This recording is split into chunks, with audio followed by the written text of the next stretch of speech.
Hey Legends, how you doing? This is Magnus. In this video, I'm reacting to a video from the YouTube channel Rockotar. Hopefully I said that right. On Monsters University, Pixar's underrated masterpiece. And there's another video on Monsters University that I want to check out later on another date. However, I've seen this video already. As I stated, beautiful film, beautiful video, and he replied to it because I just brief story. It was just autocorrect being stupid. But basically, this YouTuber will go in depth on his feelings of Monsters University. I really like it. So let's get straight into it. Please comment, like, subscribe, share this video. Hope you enjoyed it. Thank you so much for 89 subscribers as of the recording of this video. Let's do this. Originally, I had set out to make a video on Monsters, Inc., but before I rewatched Monsters, Inc., I decided I should also rewatch Monsters University, you know, because I'm just a bit of a completionist and I like to watch movies in order if there's multiple of them. And I thought maybe there might be something in Monsters University that I'd like to mention in my Monsters, Inc. review. However, I had forgotten just how good Monsters University actually is, and I kept thinking throughout the movie about how much stuff I wanted to say about this movie, so much so to the point that I realized I had to make a video on Monsters University as well. And since it chronologically comes first, I thought I'd do the video on this movie first. One statement about this movie that I've always found to be relatively true and agreed with is the oft brought up idea that this is Pixar's most underrated movie. But I don't just think it's their most underrated movie, I also think that this is an underappreciated masterpiece. Monsters University is one of Pixar's most personal, profound, and sad movies. Yet at the same time, one of their most fun, inspirational, and rewatchable movies. And of course, as usual, all this comes down to a variety of different factors. Of course, the parts that I think make this movie such a masterpiece is most of the stuff relating to Mike and Sully's character arcs. But before I get into all that, let me talk about a few of the other reasons that make it a masterpiece, because even movies that have great themes and deep morals and all that aren't guaranteed to be a masterpiece just because of that. True. You have to have the rest of the movie back you up as well, and this movie definitely succeeds in all those categories. One of the first things anyone should notice that this movie does great is, of course, the world and the world building. The universe and world building of the original Monsters, Inc. is one of my favorite parts about that movie, and in fact will be a huge portion of my video on that movie when I eventually make it, so I won't spend too much time talking about it here. But I do want to mention that this movie does just about as good of a job as the original, although perhaps a bit less clever than the original. It still adds lots of creative and unique things to this world that expand upon what we saw in the original movie and fits perfectly with it. This is best showcased by the scene where Mike walks into Monsters University for the first time and looks around everything. I especially love how there's a whole underwater area for underwater-related monsters, which is a neat bit of world building since underwater monsters was something that was basically completely untouched upon in the original movie, but is a logical addition to the world. Then there's the comedy. While it may not be as funny as the original Monsters, Inc., Monsters University definitely has its fair share of laughs. There are so many great comedic scenes sprinkled throughout this movie, and some of them do even give the original movie a run for its money in the comedy department, such as the library sequence. The soundtrack for this movie is also really great, but I mean, it's pretty hard to go wrong with Randy Newman, unless it's Toy Story 4, where you basically just reuse all the same music from the older movies, but I can give him a point there even. But on a side note, I love Toy Story for among the people who it wasn't necessary. I can maybe see your point, but overall, in my opinion, I love Toy Story 4. For somehow to me it made Toy Story 4 like it made the Toy Story franchise better, or somehow. all the other Randy Newman soundtracks are great. This movie in general is just really entertaining. It's really well paced and fun to watch. Silver and eyes. that's part of what makes it so rewatchable. And now, with all that out of the way, we can finally talk about all the deep and profound moments of this movie, which there are a surprising amount of. The primary aspect of this movie that makes it so good is, of course, the dynamic between Mike and Sully. Mike and Sully are probably two of the greatest characters ever invented in the history of cinema, and in my opinion, they're just as good in this movie as they were in the original. And it's not just because they make such a great comedic duo, but also because they have a really excellent story to be told in this movie. Now, at first, it may seem like a simple two guys don't like each other, but eventually they become best friends by the end type of plot. But this one is particularly well executed, and there is so much more to it than a simple best friends storyline. Firstly, I like how Mike and Sully don't like each other at first, not necessarily because they think each other is annoying, although they do kind of think that, but also, and more importantly, because they have a pre-established biases towards who they think they will like and who they won't like. Mike and Sully come from completely different worlds. Mike is a small-time monster who believes in hard work and has been bullied all throughout his life, whereas Sully thinks he's a cool guy because his father is famous, and he thinks that that automatically means that he should be treated with respect, despite not having earned that respect. However, of course, he does have some issues deep down that isn't much talk about, which we'll get to in a bit. By default, Mike sees Sully with a negative perspective because Sully resembles many of the people who bullied him in the past, and Sully sees Mike with a negative perspective because to him he just seems like a nobody who could never be on the same level as him or other more famous and noteworthy people. Of course, this inevitably leads to a rivalry between the two, which ultimately escalates in an event that causes them to be dropped from the scaring program. And of course, this is where the story gets interesting, since of course in order to gain a second chance, Mike is forced to work with his arch nemesis Sully and to win the scare games. But one thing I like about Mike being forced to work with Sully is that he thinks that he doesn't really need him to win the scare games, that he can essentially do everything himself, missing the entire point of it being a team in the first place. And Sully isn't much different either. This is of course a big problem because you have to work as a team in order to win the scare games, the only way to get back into the scaring program. And the rest of Mike's team is not exactly in ship-shape form. Mike thinks that it'd be easier to win the scare games if he does everything, but ironically, he's only making it harder because he's putting all the effort of everyone on his team on his own shoulders, making it an impossible task. His This, of course, is non-existent best shoulders. showcased in one of my favorite scenes of the movie, the glow urchin toxicity scare game scene. And not only because it's a hysterically funny sequence, but I really like how the movie doesn't explicitly tell you that the game requires teamwork in order to win, but rather implies so by how every other team is planning to work together and giving each other good advice. Meanwhile, in Uzma Campa, Mike and Sully are challenging each other as to who will actually be the one to cross the finish line first, completely missing the point of teamwork in the first place. Take that, Wazowski. Are you delirious? I beat you. That's my favorite section in the entire movie. It's specifically that line. Those two lines are my favorite. Oh man. Hold on, let me hear it again. Take that, Wazowski. Are you delirious? I beat you. The final segment of this scene is perfect. Mike and Sully cross the finish line, so pleased at themselves, believing each other to have beaten the other in the race, only to realize that neither of them won anything at all, as they were so focused on beating each other that they left their entire team behind and crossed the finish line.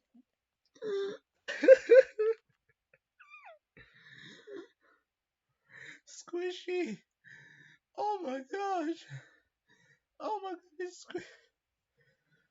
Oh. And last. But of course, thanks to a miracle, they get a second chance at their second chance. And through the events of the scare games, Mike and Sully, of course, are forced to confront all of their flawed perspectives and come to terms with each other, realizing that they're not actually so bad after all. And when they work together, they're significantly more successful at what they do. I really like stories in which the two best friends are only as good of best friends as they are because they had a troubled past. These types of stories work really well, in my opinion, because the two main characters had to overcome their flaws in order to become the best friends they are now, which means that it is even harder to break them apart than other best friends who have not yet encountered each other's flaws yet. Right. As those flaws might tear down their relationships, whereas these relationships are stronger because they prove those flaws in Amphibia. don't matter, and that they can be better than the worst of themselves. But as good as the bonding friendship between Mike and Sully is, that isn't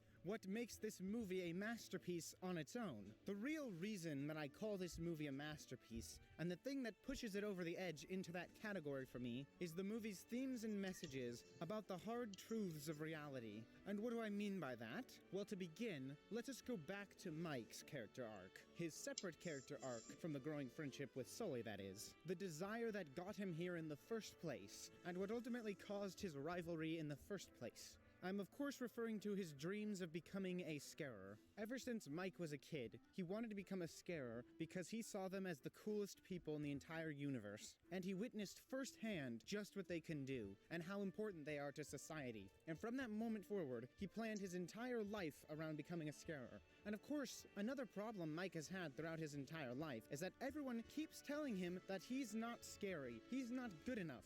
But every time someone says this, it does not convince Mike to change his mind. It only adds more fuel to the fire. It also doesn't help that Sully also thinks Mike is not scary. Mike has worked hard every single day to get what he wants, to eventually go to Monsters University and learn to become a true scarer. And he believes that if you put in all the hard work and study better than anyone else, that you will succeed. And this is of course why Sully bothers him so much at first.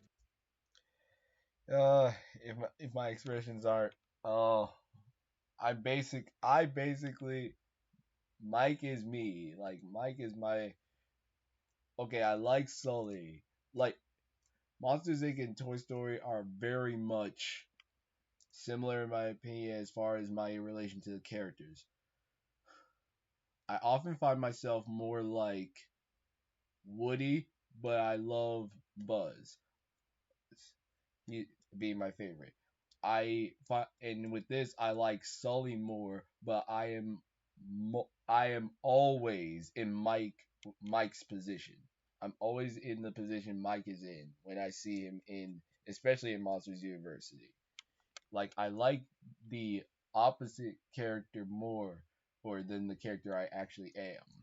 Because he sees Sully as a cheater, someone who is given everything in their life, who can climb his way to the top with no hard work at all, just based on the reputation of his family. And this, of course, causes Mike to become so over-determined to prove that Sully isn't good enough and that he's better because he put in all the work. And Sully, in return, trying to outdo him, is, of course, what causes them to get dropped from the class. Because their own selfish desires became more important than the actual work and studying they were supposed to be doing in the first place. But the thing that hits Mike harder than being dropped from the class is that he's told by a professional scarer, the type of people he looked up to, that he isn't scary. But Mike is too far into his idea of becoming a scarer that he still refuses to accept what anyone says, and he boldly claims that he will prove Dean Hardscrabble wrong, that he will surprise her. Dean Hardscrabble, of course, is quick to press X to doubt, but at this point, she knows that nothing she says will ever stop Mike, and that only time can tell, though she'll probably be right. Over the course of the scare games, Mike seems to have his idea that he can be a good scarer backed up, and soon he shall prove to all the world that he is a true scarer. But there is one challenge remaining. If Mike cannot do a good scare in the final game, their team will surely lose, and everything they've worked so hard for up until this point will have been for naught. Deep down, Sully knows that Mike isn't really scary, but he doesn't want to either tell Mike that he's not scary and potentially ruin their friendship, nor does he want to let down all the rest of the Uzma Campa team who've done so well and genuinely proven that they have it in them to be scarers. So he makes the misguided decision to cheat in order for their team to win. When Mike goes in to complete the final scaring challenge and succeeds with the most scare energy of anyone in the entire challenge, was to him quite possibly the greatest moment in his entire life up until that point. Which is, of course, what makes the very next scene so crushing and heartbreaking, not only for him, but for us, the audience, as well. As soon as Mike discovers that Sully cheated, and his scare was only successful because Sully cheated, Mike is devastated. Firstly, because now he believes himself to be a liar, and that he's not really accomplished anything at all. His big moment of proving himself was fake, which which in his eyes robbed him of the true chance of proving himself, since he still believes that there's a chance that he really is scary. But also, and arguably more devastating, it revealed to him that Sully had lied when he said that he thought he was a good scarer. All throughout Mike's life, everyone had been telling him that he isn't scary, and all it did was make him want to be scarier even more. And everyone who told him he wasn't scary was someone that he had a disdain for, even Sully at first. But that moment when Sully said that he thought he was a good scarer was a moment that proved to Mike that Sully was his friend now, because he had changed his mind and seen the truth, that he really was a good scarer. But of course, that wasn't really the truth. And Sully, despite being his friend now, even willing to cheat to try and help him get what he wants, still didn't believe that he was a good scarer. But Mike's hard-coded belief that he is a good scarer now causes him to abandon Sully, because Sully has gone back to the dark side in his mind. No true friend of his would ever say he isn't scary. Only his enemies. Those he must prove wrong. Of course, Sully now knows that he made a big mistake by cheating, and he tries to reconcile this by admitting the truth to Dean Hardscrabble. And this is pretty much the pinnacle of Sully's character development in this movie. Not only has he learned to value others instead of just trying to do things on his own, but he has now come to a point where he is willing to sacrifice all his hopes and dreams just so that they can still complete theirs. Unfortunately for Mike, though, his dreams have turned into dangerous ambitions, as he is now so determined to prove that he is right that he breaks into the door room and enters the first door he sees without even realizing how dangerous it actually is. Sully, of course, hears about Mike's Oh, this moment in the movie angers me so much because Sully literally made the sacrifice, and under that logic, the rest of Uzma Campbell would have made it into the scare program. But Mike had to mess it up.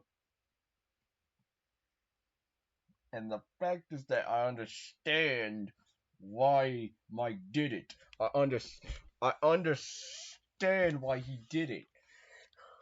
I understand why he did it, but it doesn't change the fact that it was stupid.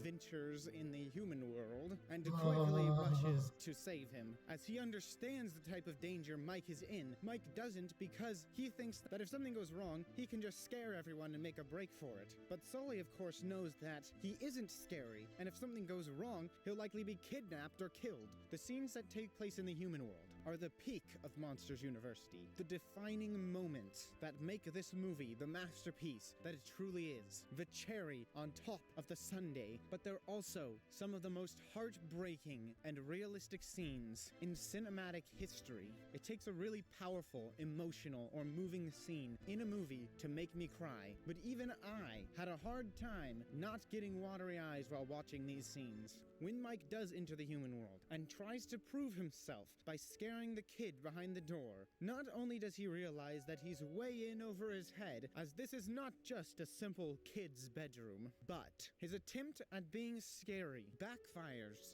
so badly that not only are the kids not scared of him, they actually laugh at him. Instead of Mike scaring the kids, Mike himself is the one who becomes afraid in this situation. But he's too heartbroken to ever go back, because that would be admitting that he was wrong, and everyone he always criticized for saying that he wasn't scary would be proven right. Eventually, Sully shows up and finds Mike. He's in a state of depression, sitting alone, questioning his entire existence up until this point. Every single thing Mike ever believed is thrown into question. Not only has Mike been proven wrong that he isn't really scary after all, but he also seems to have been proven wrong in his idea that through hard work, you can do anything. As he's done all the hard work, he put in all the effort, and still he failed. Oh. Okay, I said that the race is my favorite scene, and I still stick to that. But this is the best scene in the movie. This is the best scene. And I need to rewatch it because this scene honestly is hitting me harder than it used to in the past. And sorry to go off on a tangent, but this is honestly a reason why when people say like animation isn't cinema or animation is for kids, this is an example to me on why that notion is stupid. Because because if this is for kids, you're not go kid movies don't push this narrative. Don't you're not gonna think that a kids movie would push the narrative that if you do all the hard work you can still fail. And worst yet, this has been his dream for almost his entire life. The thing he has dedicated the most time to. The thing that had become so important to him that he had even shut out other people and other prospects just to focus more on being the best scarer possible. At this point, Mike feels as though his life has been virtually meaningless. Everything he ever did was for nothing. An unachievable dream. The most tragic part of all this is that it's Mike's own fault. Not that he had a dream, or that he did all this hard work, but that he tunnel visioned himself so hard into believing that this is what he should be and what he should do, that he cut out all other options. Throughout his life, he shut down any argument against his ideas or plans, living in a world where the only things he accepted were things that confirmed his own biases and opinions. But of course, the problem with this lies in the classic phrase, putting all your eggs in one basket. But now, Mike has dropped the proverbial basket with all his eggs in the one basket. Mike figures there's no point in going back because his life is worthless. Nothing he ever did had any point to it. But thankfully, Sully realizes that the reason Mike doesn't want to go back is because he now sees himself as a complete failure. Sully knows, however, that Mike isn't the only failure in the world, as deep down, he has been hiding from him and everyone else the fact that he sees himself as a failure. He's lazy, selfish, and a letdown to his family's name. For all his life, he believed that he was special for being a Sullivan, the son of a famous scarer, and that made him special. However, he slowly started to realize that being special isn't all it's cut out to be, as now all of a sudden, he has the greatest weight on his shoulder to live up to what everyone expects from him, and that pressure is too much that he ends up doing pretty much the exact opposite. Instead of doing everything to live up to the name of the Sullivans, he ends up doing nothing because the pressure is too much. But sometimes, all it takes to keep moving on in the world is knowing that you're not alone. And Mike now realizes that he isn't the only failure in the world, and that if Sully won't give up despite all his failings, then neither should he. And this is of course when we get quite possibly the single greatest scene in the entirety of the Monsters Inc. franchise, Mike and Sully's big scare. Despite the fact that Mike was unable to be a true scarer, that doesn't mean his entire life was meaningless up until this point. Because even if he himself can't use that knowledge of scaring that he learned and worked so hard to master, someone else, someone who lacks all that knowledge, still can.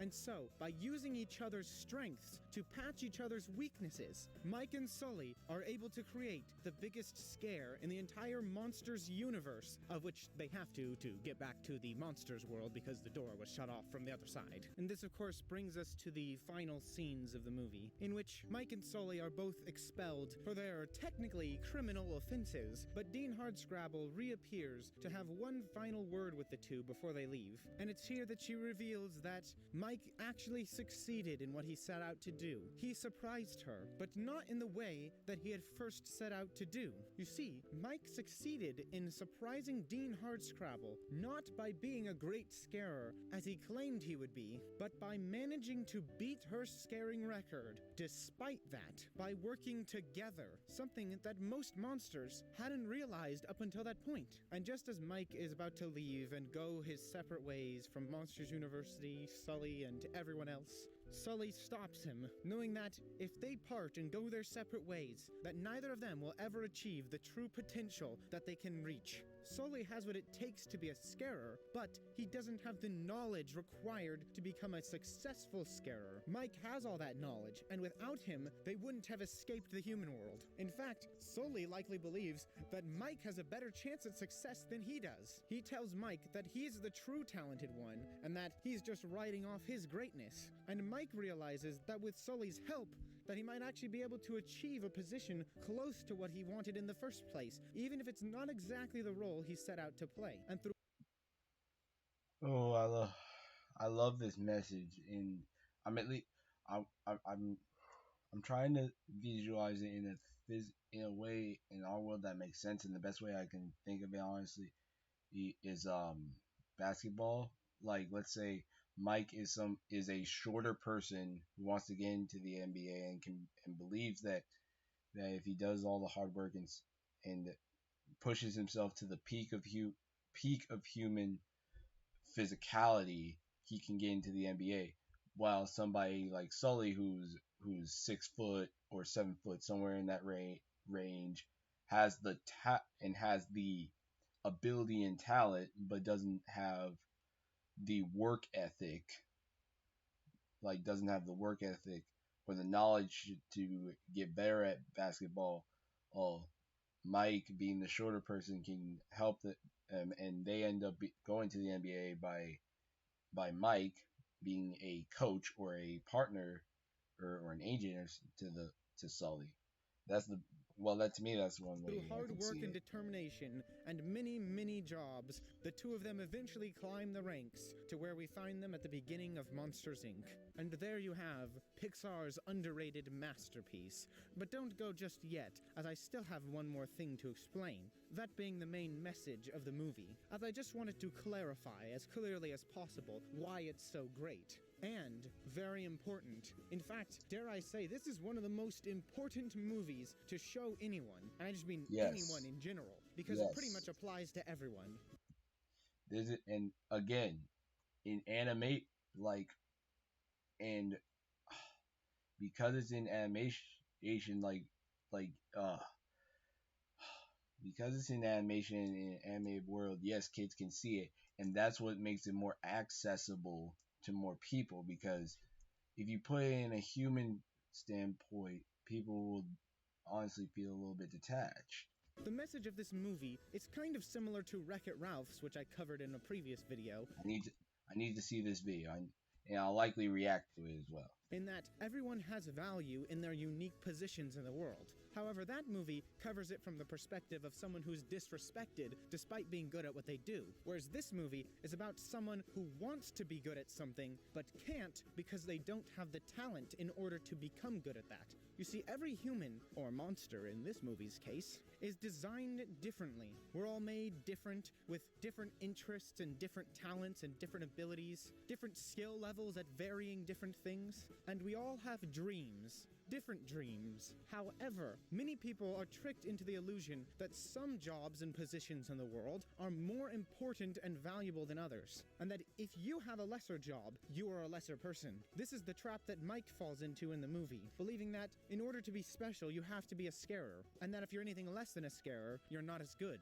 A common equivalent in the real world would be an actor. Many people dream of being actors, but not everyone can be an actor. Even if you complete all the classes and do all the hard work and learn everything there is to know about being a great actor, you still might not be a good actor, simply because you don't have the talent to become an actor. And it's not because you are an untalented individual. It is just that you do not have the skill set needed to become an actor. In fact, some jobs that people look down upon could be argued to be more important than these popular jobs like acting. Acting is just entertainment. Being famous isn't all it's cut out to be. Without teachers and historians, people would forget the past. And of course, as they say, we'd then be doomed to repeat it. Just because we can't all achieve our dreams doesn't mean you are a failure. Everyone is talented and skilled at something. So stop dwelling on what you can't do, and instead be thankful for all the skills you do have, all the things that you can do that no one else can.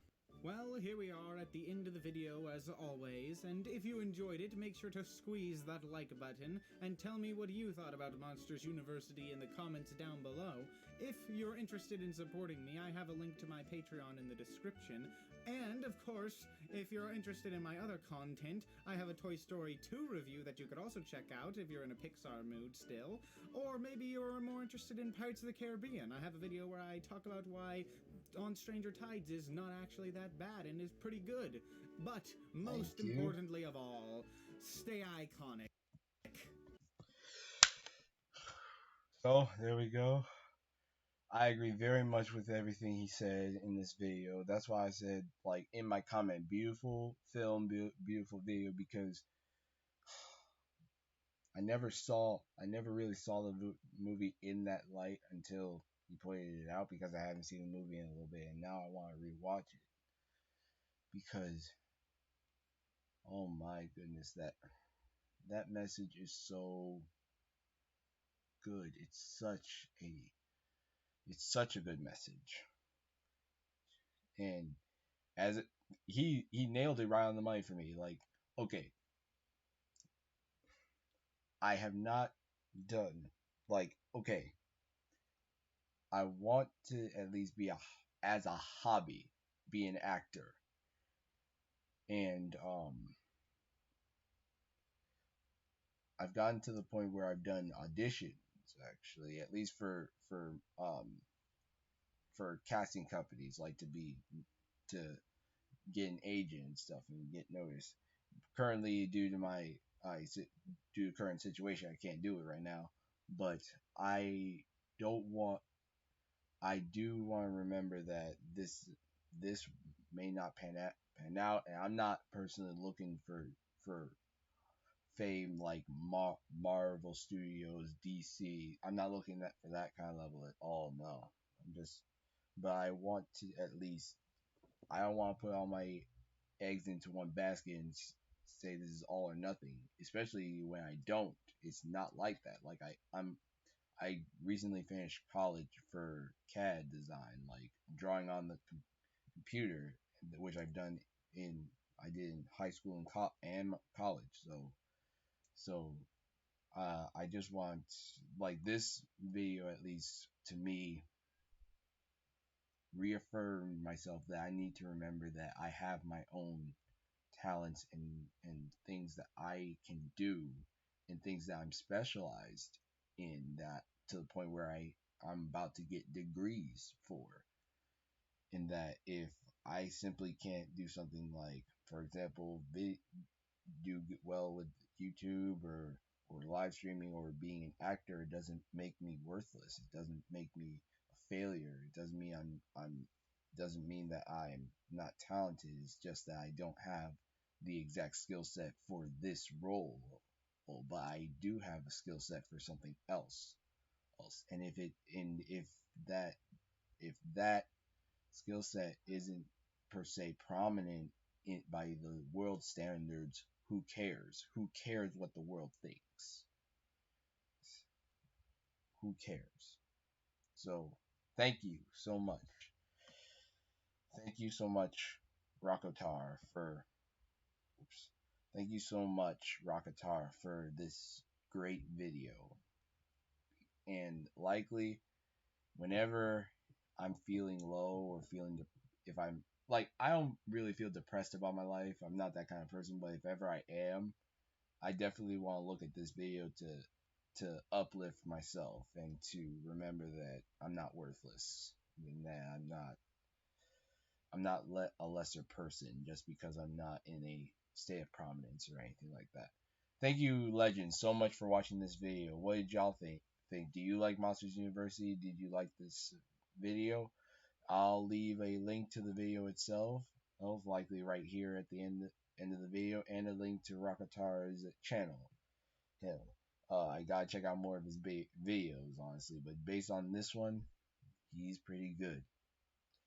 Thank you guys so much for watching. Thank you so much for 89 subscribers as of the recording of this video. Oh, if that number changes by the time this video comes thank you so much. I will update that in the description and the comment section. Rockotar, if by some miracle you see this video, thank you so much for making this. Thank you so much. And I hopefully will check out more of your videos and possibly make reactions to them. Please comment, like, subscribe. I comment, like, subscribe, share. Hope you enjoyed. I'll see you legends later.